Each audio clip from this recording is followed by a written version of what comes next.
Bienvenue chez Obscurlist pour des podcasts de jeux de rôle dans des univers sombres. Précédemment dans ceux d'en face, la communauté de la Nouvelle Aube a incinéré Spider, qui s'était fait attaquer par des loups. Nous reprenons alors que Lewin et Goupille viennent de tomber sur un corps. Sur lui, il y avait une lettre que Goupille s'apprête à lire. Bonne écoute de ceux d'en face, épisode 2. Pour la Nouvelle Aube.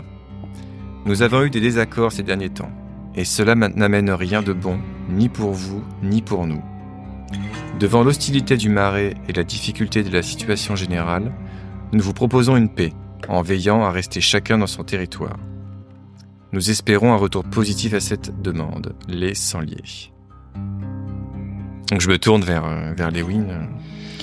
Vous voyez, on est dans une dynamique tout autre et je pense vraiment qu'on a besoin de s'apporter de la paix, voire peut-être même un accord. Alors j'entends vos arguments, néanmoins on pourrait au moins réunir la communauté en fin de journée, peut-être essayer de laisser un peu de temps à Ekat puisqu'on a bien seulement de faire la cérémonie pour Spider, mais en fin de journée décider ce que l'on fait et je pense que nous avons besoin d'étendre notre communauté aux sans-liés, de vivre en parfaite harmonie, parce que le monde se durcit, parce que les loups nous attaquent, et parce que le monde est tellement dur que ce brave homme s'est donné la mort. Mais pourquoi il se serait donné la mort, du coup ? Pourquoi est-ce qu'il s'est suicidé ? Il a peut-être eu peur de quelque chose, hein. Mais ils vont peut-être croire que c'est nous qui l'avons tué, en plus. Parce que d'ici là, même si Corail a vu ça, le corps va se dégrader, et d'ici qu'on le ramène à leur camp... Ils penseront peut-être que c'est nous qui l'avons... Même là, peut-être même qu'il est là depuis... Est-ce que tu peux savoir depuis combien de temps il est là, Corail ? Donc c'est difficile de le dire, mais ça fait pas très très longtemps. Je remets tout dans la besace, puisque ça sert à rien de les laisser comme ça. Je prends la besace, je prends l'arme, et puis... je me tourne vers Lewin, puisque là, effectivement, il y a... Là, on a un cas de conscience et... Moi, je propose qu'on réunisse tout le campement et qu'on prenne une décision sur ce corps et sur les relations futures avec les sans-liés. Moi, je pense qu'il faudrait prendre une décision rapidement. J'entends ce que dit Lewin, c'est la chef. Par contre, j'ai aucune confiance en les sans-liés. Je me mets même à penser que c'est un traquenard pour qu'ils retrouvent le corps et puis qu'ils nous disent « vous avez tué l'un des nôtres, on va vous massacrer, etc. » alors qu'ils voulaient la paix. Donc, s'il faut faire quelque chose, à la limite, il faut prendre la lettre et l'amener aux sans-liés par preuve de bonne foi pour dire qu'on est d'accord avec leur message, mais... on peut pas laisser l'homme comme ça avec le message dessus et retourner dans notre campement tranquillement parce que j'ai un mauvais pressentiment. Je comprends pas parce alors j'essaie de me rappeler de ce qu'a dit Goupille parce que moi je sais pas lire, mais ils disent proposons une paix en veillant à rester chacun dans son territoire alors que c'est eux qui viennent sur le nôtre. Lewin, tu sais que quand vous vous êtes installés là, eux ils étaient déjà installés. Mm-hmm. Donc peut-être qu'ils ont fait un espèce, c'est notre territoire et tout, et puis peut-être qu'ils le marais fait une frontière naturelle et tout. Enfin, la lettre interroge. Ouais, mais Corail a pas tort. Après tout, nous, on va jamais chez eux. Hein. C'est eux qui viennent chez nous. Donc c'est effectivement étrange qu'ils veuillent faire la paix, alors qu'en soi, c'est eux qui sont hostiles, en fait. Alors moi, j'ai une idée alternative. On touche pas au corps. Et on essaye de constituer une équipe qui va aller en surveillance, uniquement en surveillance, de leur camp. On va enfin passer ce marais, on va essayer de comprendre qui ils sont, pour prendre une vraie décision. On touche pas au corps, mais il va se dégrader. Donc là, il va pas amener des bêtes. Vous êtes devant le corps, toi t'as pris la besace, le revolver et la lettre. Le corps est toujours étendu face contre terre. La fumée commence à se dissiper. Les insectes commencent à revenir. Vous êtes en train de discuter autour du corps là. Avant qu'on piétine partout, je regarde s'il y a des traces de pas d'un groupe, parce que là il est tout seul, mais... Alors vous avez un peu marché, et il y a des traces comme des traces de lutte au sol un petit peu. C'est pas clair. Par contre là, clairement les insectes reviennent. Écoutez, on va se mettre en sécurité et on va discuter. D'accord, donc on laisse le corps, mais je garde quand même la besace. Parce que s'il y a un groupe, au moins ils verront que c'est pas nous qui l'avons tué, et puis là on commence peut-être à trottiner. Ils verront que c'est nous qui l'avons tué, puisque je pars avec l'arme et la besace. Mais non, mais on voit bien que c'est un suicide.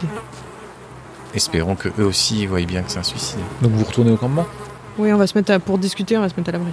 Donc vous retournez au campement, vous laissez les insectes faire un festin du corps de l'homme, et vous revenez au campement. Vous sentez l'odeur l'anguille qu'a mijoté dans une espèce de bouillon en fait que vous avez fait avec Pépé. C'est vos vents se rappellent à vous et la faim aussi. Et vous revenez, toi, Goupy, tu sais que dans la besace il y a des trucs aussi. Donc, vous arrivez au campement. Et tout le monde se réunit un petit peu pour le repas. Je sais pas ce que vous leur dites. Je sais pas ce que vous allez faire au campement. Mais clairement, des décisions vont devoir être prises. Moi, je prends la décision de laisser ce temps convivial du repas avoir lieu. Et quand je sens que la communauté commence à avoir fini, je tape sur quelque chose qui peut faire du bruit pour dire qu'il faut qu'on se réunisse là tout de suite pour prendre des décisions. D'accord, alors les femmes comprennent pas, mais elles vont coucher les gamins, qui vont faire une sieste. Et Pépé t'interroge du regard et dit « Lewin, vous avez découvert quelque chose ?» Oui, Pépé, et je sais que ce jour est assez malvenu, on est tous dans le deuil de notre ami Spider, mais pour autant, je pense que l'heure est grave et qu'il faut que l'on parle et que l'on prenne des décisions. Ce matin, avec Goupy, nous sommes allés faire un tour de notre campement et nous avons découvert le corps d'un homme qui vraisemblablement s'est donné la mort et qui avait sur lui une lettre à notre destination. Alors nous avons pris la décision de laisser ce corps à proximité de notre campement des fois que les sangliers tombent dessus. Et cette lettre nous invite à créer une entente certaine avec les sangliers. Alors là, je donne lecture de la lettre qui est assez courte. Et je pense qu'il est nécessaire que nous prenions rapidement une décision sur l'avenir de cette proposition. Il est important que vous ayez en tête que nous ne sommes pas forcément d'accord, puisque nous avons discuté sur le chemin du retour. Corail, dont on connaît les qualités pour la survie, nous pense qu'il s'agit d'un piège, des sangliers qui se sont attaqués à notre campement à de très nombreuses reprises.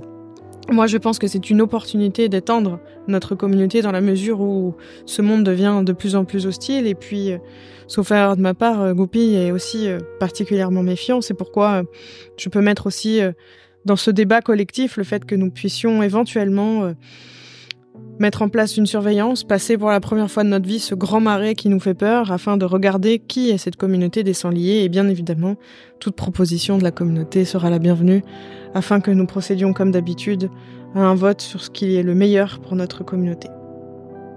Alors je vois que Pépé, il a fatigué au fur et à mesure, parce que il a pas l'habitude des longs discours. Au bout d'un moment, il perd le fil, tu vois. Et il fait, oui, attends, Eka et Raph arrivent, donc elles arrivent en effet. Donc c'est ça ce que t'as ramené là, t'as une nouvelle besace, Goupy? C'est ça, Pépé, oui. T'as le revolver à la main, tu l'as où? Non, je l'ai mis dans mon sac à dos. Dans son sac à dos, ok. Donc vous avez trouvé un homme des sangliers, et puis il crache par terre. Et donc il informe Hécate et Raph. Et donc Lewin suggère que, si j'ai bien compris, que certains d'entre nous aillent voir les sangliers, c'est ça? Oui, moi je suis favorable à juste aller faire une surveillance, voir qui ils sont vraiment, avant de prendre une décision éventuellement. Mais je pense qu'étendre notre communauté serait un plus. Mais j'entends les arguments tendant à se méfier. Goupy, Cora, vous avez le droit de donner votre opinion. Oui, comme l'a dit Lewin, moi je leur fais pas confiance. Et ce sont des voleurs. Ils nous agressent. Et là, on trouve sur un cadavre, un homme qui s'est donné la mort, un message de paix. Je comprends pas pourquoi il est pas arrivé jusqu'à nous. Et puis ils nous disent chacun reste dans son territoire.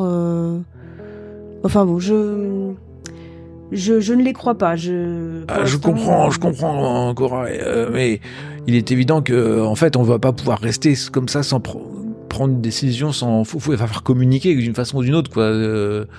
Ou envoyer des émissaires, ou envoyer quelqu'un, parce que si on prend des décisions sans comprendre ce qu'ils veulent faire et on reste dans l'ignorance, c'est jamais très bon.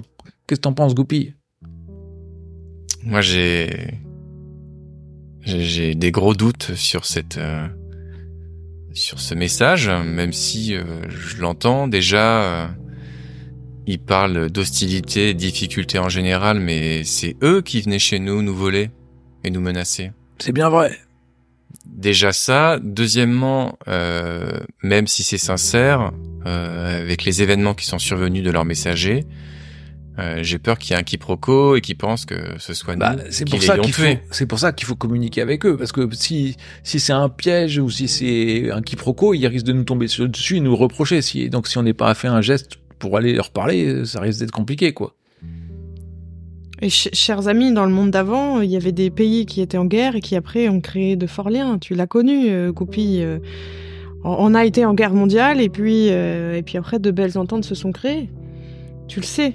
Donc aujourd'hui, il faut peut-être aller vers les sangliers. Les ententes tenaient parce qu'il y avait quelque chose derrière. Il y avait du commerce, des échanges mais justement, culturels ou on ne autres. les connaît pas, ces sangliers. Si ça se trouve, c'est une communauté comme la nôtre qui a des enfants, des femmes, peur pour sa vie, peur de l'avenir et qui, comme nous, essaye de survivre, de construire. Mais qui sait ? Mais qu'est-ce que vous pensez de l'idée d'envoyer une espèce de groupe rencontrer ces sangliers pour parlementer avec, ne serait-ce qu'expliquer qu'on a trouvé un des leurs et pour pas qu'on se fasse attaquer après. On vient de perdre Spider, c'est compliqué, c'est dangereux.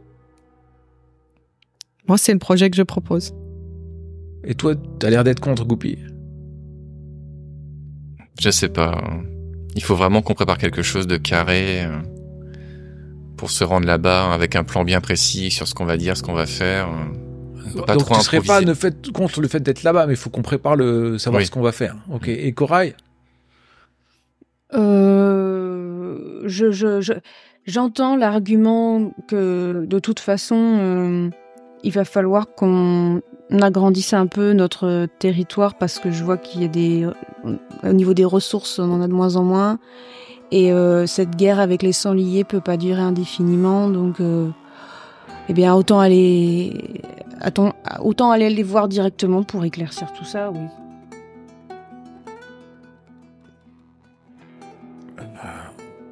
Donc, qu'est-ce qu'on fait pourquoi il serait suicidé ? Qu'est-ce qu'on fait du corps ? Qu'est-ce qu'on fait de la besace ? Qu'est-ce qu'il y avait dans la besace ? Enfin bon... le corps, il est mort, donc je pense qu'il faut le brûler.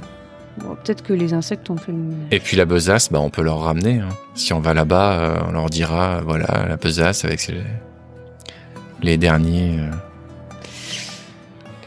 effets personnels de ce monsieur. Ils vont croire qu'on l'a tué et on n'aura pas la preuve du contraire. Si on brûle le corps ? Si tu ramènes les affaires du gars. Ce serait bizarre d'aller les voir pour leur ramener les effets personnels de leur compagnon, non ? Moi, c'est pas ça que t'as dit ? Si, il a dit qu'on ramenait la besace. Moi, je trouve que c'est une bonne idée. Oui. Mais toi, tu penses que c'est une mauvaise idée ? Ils vont dire qu'on l'a tué ? Pourquoi on se sera embêté ? Il y a quoi dans cette besace ? Il y a une gourde d'eau, un sac de noix, une poignée de mûres, un Scooby-Doo, une défense de sanglier et un chargeur. Un chargeur de munitions pour une arme de poing. Pas grand-chose d'intéressant, sauf peut-être les noix, les murs. Quand t'as parlé des murs, tu t'as vu Eka et Raph qui ouvraient les yeux comme ça en pensant à leur gamin, en fait, tu vois, des choses comme ça. Puis je suis pas sûr si qu'elles survivent à un retour, en fait. Une fois les fruits, vous mettez une demi-journée quand même à traverser le marais, hein, donc... Les noix, ça peut durer longtemps. Mais les après, il y a murs, de l'humidité, donc... Les murs, tu sais pas. Les murs, ouais, non. Non, mais on peut garder cette besace et ce Scooby-Doo qui doit forcément avoir une valeur sentimentale pour la personne décédée. Oui. Elle est en cuir, je suppose. C'est un sac, c'est un sac en cuir. Ouais. Il n'y a pas des inscriptions dessus, si je regarde. Non. Et, la défense de sanglier, tu penses que c'est un peu... un trophée. Un trophée, ouais. Scooby-Doo est un objet un peu fétiche. Le reste, c'est vrai que c'est de la nourriture pour faire son trajet, quoi, tu penses, mais... On va garder la nourriture. Donc, qu'est-ce qu'on fait ? On garde la nourriture, vous repartez avec la besace et le Scooby-Doo, la défense de sanglier, le chargeur, là, c'est ça ? Et la lettre ? Et la lettre, oui, on va la ramener. Qu'est-ce que vous voulez qu'on leur dise ? Parce qu'une fois qu'on sera arrivé là-bas... alors déjà, on est... Je pense que si vous partez tous les trois, c'est le mieux, parce que moi, je suis trop vieux pour faire le voyage, et Kat et Rafo qui surveillent Moi, je vois bien Lewin qui sait parler, quand même, Corail qui connaît ses marchés dans le marais, et Goupy, toi, c'est un peu la force brute qui risque de les protéger, les deux... Donc je pense que c'est l'idéal. Après, pour le discours, qu'est-ce que vous en pensez ? Ils vont sûrement peut-être nous proposer un rapprochement, des échanges. Il faut s'attendre à toutes sortes de propositions. Une fois qu'on sera là-bas, on pourra pas discuter avec vous et savoir si vous êtes d'accord. De ce que j'ai cru comprendre de la lettre, ils veulent juste qu'on se parle plus, en fait, que chacun chez soi et tout le monde est Mais justement, c'est bizarre d'aller là-bas pour leur dire, voilà, ok, on est d'accord, chacun chez soi, au revoir. Enfin. C'est parce que y a un des leurs qui est là et c'est pour oui. Non, qu'est-ce que Lewin ? Moi, je serais favorable à ce qu'on aille au-delà d'un pacte de non-agression et que l'on aille vers une communauté qui s'étend. Vous savez, je me fais vieux, les 2 jeunes femmes, il faut les protéger. Tenant ça en compte dans votre argumentation, comme je pourrais pas être présent et les femmes non plus, vous êtes libre de prendre de faire les accords que vous souhaitez, quoi. Vous êtes assez grand pour préserver la communauté dans cet esprit-là. Bon, je vous propose qu'on se retire pour préparer un plan, une stratégie pour s'approcher de manière sécure de l'emplacement et puis de voir comment on voit les choses. Ok. Donc vous décidez d'aller là-bas, c'est ça ? Et c'est bon, Corail ? Ah oui, moi je suis parce que les parlementations, tout ça, c'est pas mon truc, donc je vais les aider. Mais... Ouais, ils ont besoin de toi pour traverser le marais, donc... Non, mais là, je propose qu'on s'équipe avec les vêtements de fortune qu'on avait créés et construits pour se protéger, qu'on prenne des gourdes stérilisées, en tout cas chauffées, que l'on prenne un peu de nourriture, qu'on ait tous une arme, enfin voilà, de quoi dissimuler notre visage s'il y a des insectes, enfin... Et toi, tu sais, Corail, qu'il y en a pour une demi-journée à peu près, donc il faut partir après le repas, quoi, si vous voulez... rapidement. Parce que sinon, vous allez devoir de nuit, le marais, c'est chaud, quoi. Donc, vous allez devoir voter. Vous allez voter à butin secret sur quelles difficultés vous allez affronter en traversant le marais. Ou bien, vous allez faire une rencontre inattendue. Ou bien, vous allez être confronté à des animaux.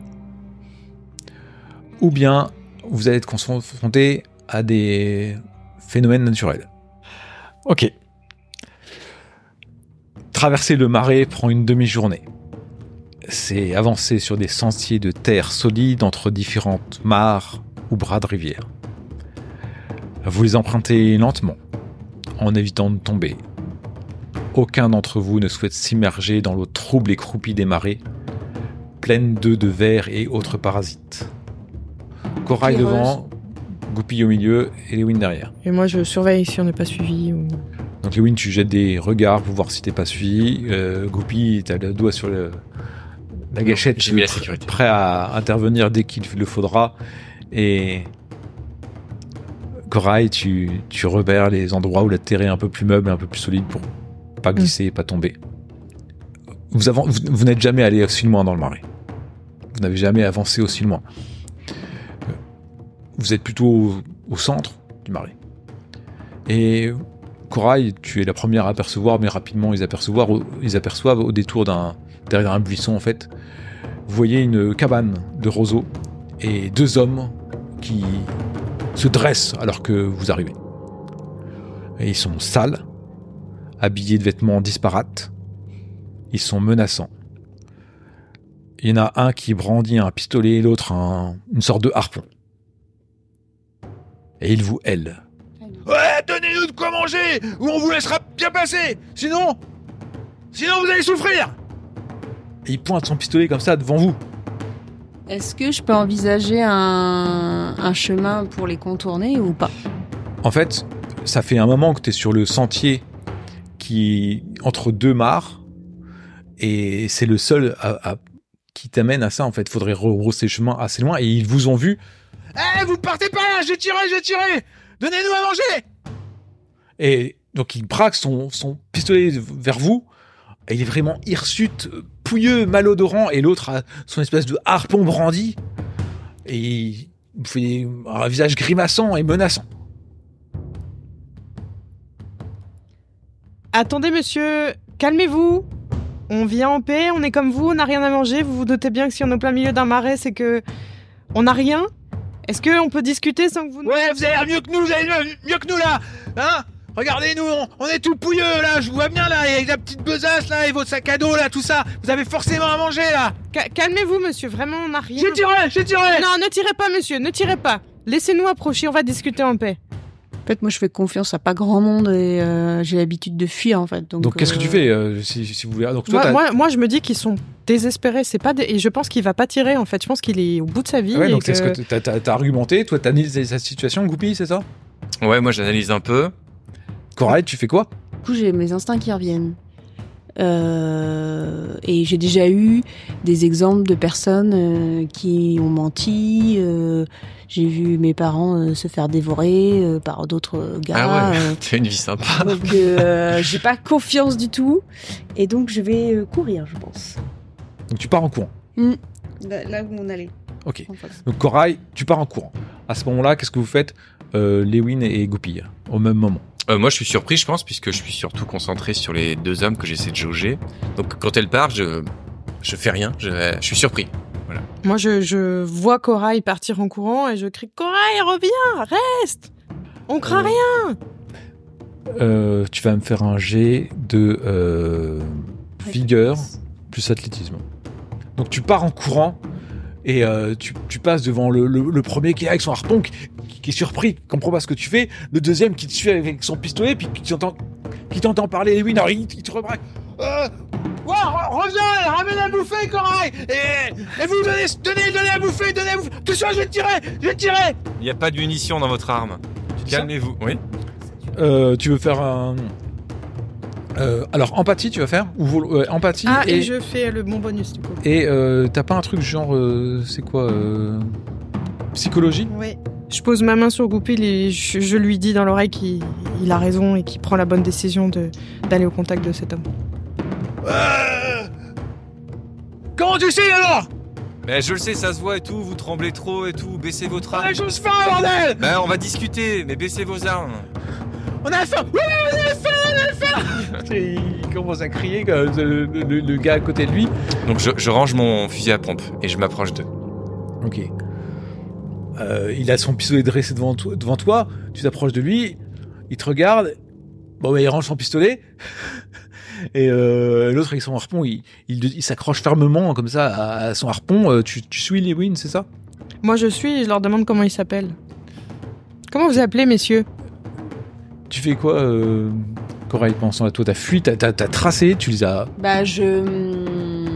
Une fois que... À un moment donné, je m'arrête, je reprends mon souffle et je me retourne pour voir comment ça se passe pour eux. Parce qu'en fait, après le stress, je me dis, ah non, mais je vais pas les laisser. Donc, je reviens un peu sur mes pas suffisamment pour voir comment ça se passe et suffisamment pour pas que je sois atteignable par un coup de... Donc, tu te caches, en fait, tu aperçois Tu aperçois Goupil et Lewin qui s'avancent, en fait, des deux malingres. Et Lewin qui vient de demander comment il s'appelait, celui qui avait le pistolet, il fait moi c'est Riton. Et lui c'est Ficelle. Regardez comment il est avec Ficelle. Vas-y, montre. Ficelle, visiblement, il est habitué d'être montré comme un animal de foire. Si tu veux, il ouvre un peu son gilet. Vous voyez, il a juste la peau sur les os, quoi. Il a rien bouffé. Et on a faim. On veut juste manger. On a conscience de ça. Dites-moi, Riton, ça fait combien de temps que vous êtes tous les deux seuls ici? On parlera après. Donne à manger. On n'a rien à manger. On est là aussi pour la nourriture. Mais on est là pour la même chose que vous. Alors, tu vois, vous avez un harpon, vous avez sans doute de quoi pêcher. Depuis quand est-ce que vous n'avez pas mangé? En fait, tu comprends qu'ils sont pas du tout... Tu vois à leurs yeux qu'ils sont pas du tout prêts. Ils sont pas là pour discuter. En fait, ils en ont rien à foutre de ce que tu racontes. Ils ont juste faim, quoi. Ils regardent la besace. Tu vois, ils ont les deux. Il y a Ficelle qui a les mains crispées sur son harpon, qui regarde la besace comme ça, qui regarde Goupil. Et il y a raison. Arrête de m'embrouiller. On n'a rien à pêcher. On n'a rien. On veut juste bouffer, toi. Regarde-toi là. T'es bien portante. Bon, là, je regarde Goupil de chercher à savoir ce qu'on fait, à savoir est-ce que... Qu'est-ce que vous savez faire dans la vie? On a peut-être besoin d'aide, on pourrait vous... Il danse bien. Allez, file à manger maintenant. Qu'est-ce que Je tu leur fais file à manger. Tu sors d'une ration, c'est ça? Ouais, je sors une ration, je leur file à tous les deux.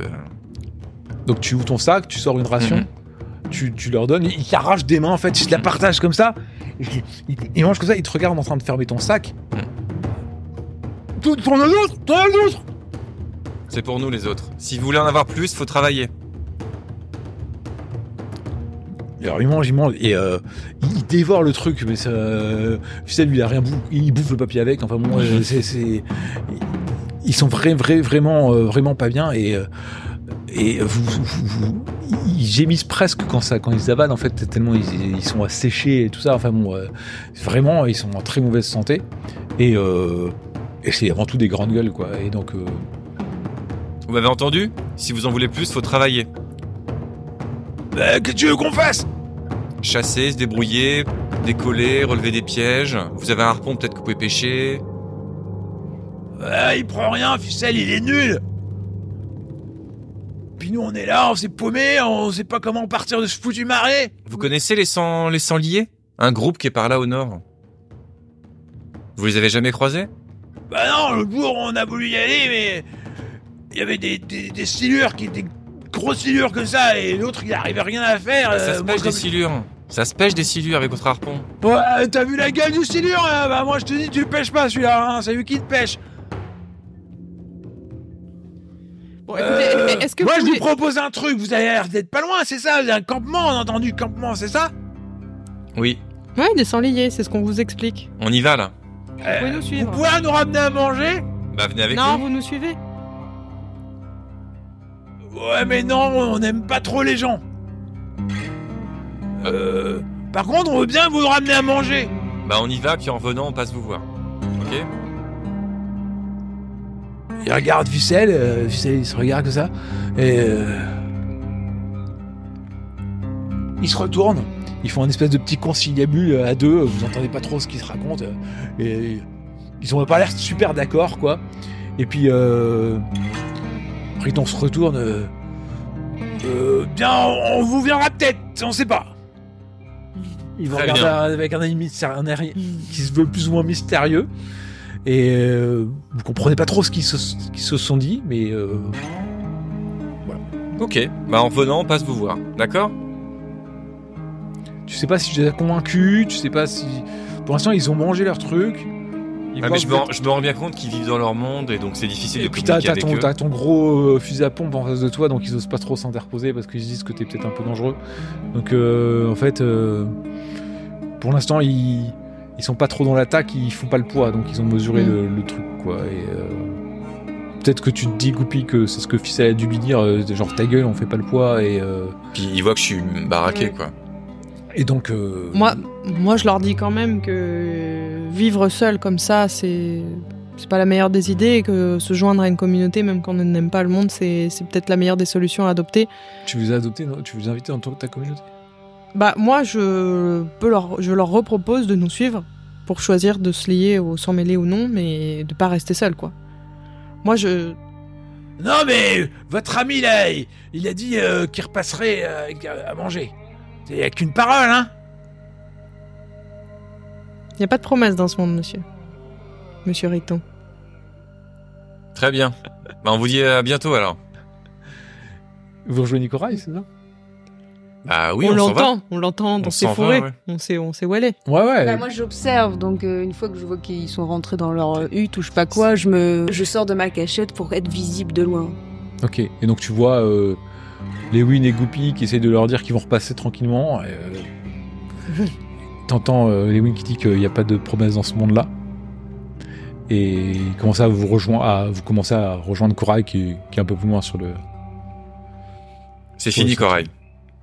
Tout va bien se passer maintenant. C'est dommage, on aurait pu agrandir notre communauté, mais bon, ils n'ont pas voulu.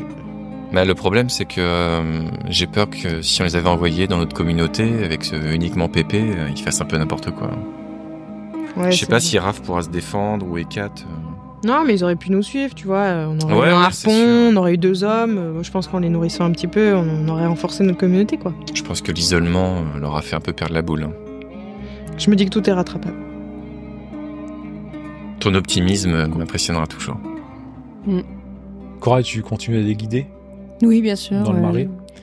Et par contre, je suis très dubitative de ce que j'ai entendu. Hein, parce que moi, pour moi, c'est-à-dire plus on, je le dis pas, hein, mais pour moi, plus on est nombreux, plus c'est difficile de survivre, et que il faut pas prendre tout.